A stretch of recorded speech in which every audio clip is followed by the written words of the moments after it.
If you're about to formulate your clean beauty product, pause for just a second, because this is the mistake that I see new founders make over and over again, and it can cost you thousands of dollars before your brand even launches. They start with formulating, ingredients, textures, actives, but the real problem, they skipped the clarity work that determines whether the product will actually sell. And the irony is, formulation is actually the easiest part. The hard part is knowing exactly what you're building, who it's for, and why it deserves to exist in an already crowded market. So in this video, I'm going to walk you through the 3-step clarity to concept method that I use with founders before they ever even speak to a cosmetic chemist. And the third step I'm going to show you is the one that usually determines whether a brand becomes another Etsy shop or a retail-ready business. If we haven't met already, I'm Amy, and I have spent over 20 years in the clean beauty space, teaching formulating, developing products, and helping founders move from kitchen hobby to structured retail-ready brands. All right, so let's talk about why most clean beauty brands feel generic before they even launch. Most founders start with one thing. I have a product idea. And the moment that idea appears, they jump straight into action. They start researching ingredients, they start sketching packaging, they start hiring designers, they start brainstorming product names.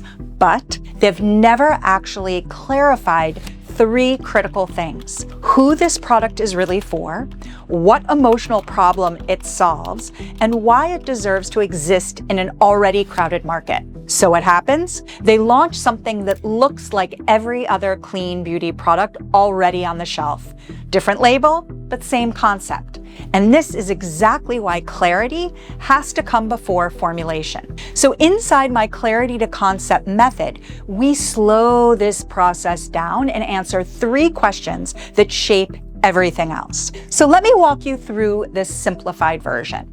Step 1, the healing story positioning lens. Your story is not market fluff. Okay? When it is done correctly, your story becomes your positioning. But most founders usually make one of 2 mistakes here. They either overshare their story in a way that feels scattered or ungrounded, or they hide their story completely and end up sounding generic. And what actually matters is identifying the emotional problem behind the product. Not the ingredient problem, but the emotional problem. Was it sensitivity and frustration, burnout and self-neglect, hormonal unpredictability, feeling unseen by mainstream beauty products? These emotional experiences are where power brands are born. A simple exercise that I often give founders is this. Write this sentence down. My brand exists for women or anyone who's using this product who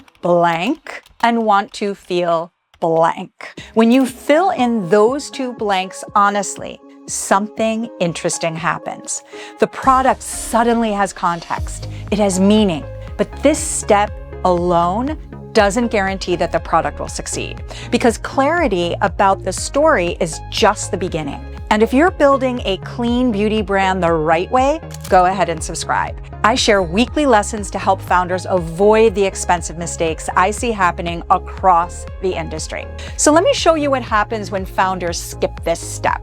One founder came to me with a beautiful moisturizer she had already spent months developing. The ingredients were thoughtful, the packaging was elegant, but the brand messaging was vague. When we did this exercise, she realized the real problem her product solved wasn't hydration. It was postpartum skin sensitivity and emotional burnout. The clarity completely changed her positioning, and suddenly the product made sense. Next, we have to understand whether the market is already searching for a solution like this. This brings us to step 2, the demand-aligned niche map. Now, most founders ask the wrong question. They ask, who might like this product? That question leads to guessing. The better question is, who is actively searching for a solution like this? And you can actually learn a lot about that just by studying the market. Here's another simple exercise that you can try. Go look at 3 brands that operate in your space. Study their hero product. look at their ingredient list, look at their price point, but most importantly, read the reviews. What are customers consistently praising? What are they frustrated about? What emotional language are they using? Those reviews reveal something incredibly valuable. They show you where demand already exists. But here's something many founders misunderstand. Demand alignment is not about copying competitors, and it's not about chasing trends. It's about identifying where the market already cares deeply, and then building something distinct within that space. Inside my full framework, we actually map out these demand signals visually, so founders can see market gaps instead of guessing them. And this step alone prevents years of misaligned branding. Let me show you what I mean. When I research competitors, I'm not just looking at the product page. I'm reading reviews. I'm scanning for phrases like, "This finally helped my eczema. This is the only moisturizer that doesn't sting. I wish it absorbed faster." These comments reveal demand signals. If 200 people are complaining about slow absorption, for example, that's a market opportunity. But there's one more step that ties everything together. And this is the step that usually determines whether the brand grows quickly or stays scattered. Step 3, the hero product roadmap. Many founders believe they need to launch with a full product line. 5 products, 8 products, sometimes even more. But brands build authority faster when they become known for one hero product, one clear outcome, one clear ritual, one clear emotional transformation. So I often ask founders a simple question. If you could only sell one product for the next 12 months, what would it be? What texture would it have? What ritual would it create? What price point aligns with your niche? What specific result would it become known for? That product becomes your hero. Everything else can grow around it later. Think of it like writing the recipe before you start cooking. Without this step, founders are just throwing ingredients into a pot and hoping something works. But when this clarity work happens first, something shifts internally for the founder. They stop feeling scattered. They stop second-guessing every decision. They feel grounded, and they start building their brand like a CEO, not just a formulator.